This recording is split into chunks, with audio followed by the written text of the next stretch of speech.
Dışarıda işte ya.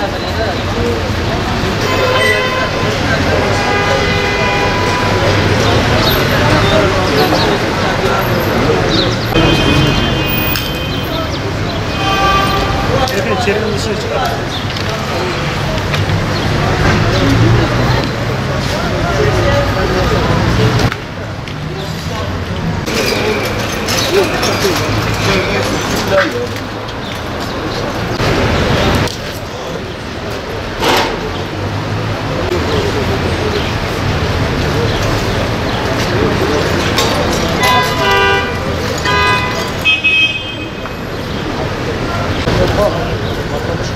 Sen nereye gidelim benim?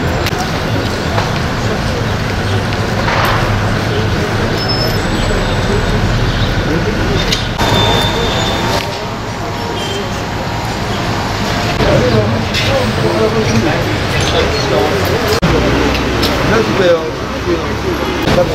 Senden o yolda değil.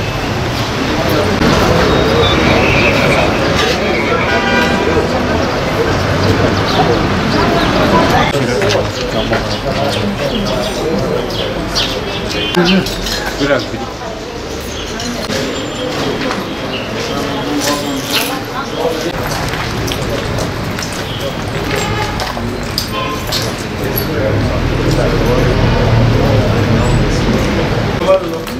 Vallahi ben bizim arabadan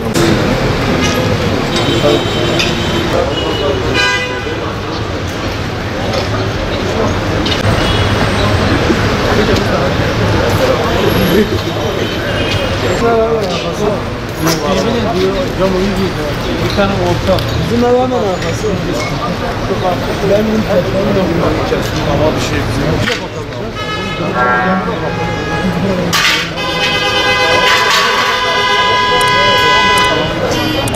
Bu haber burada oturup o da şunu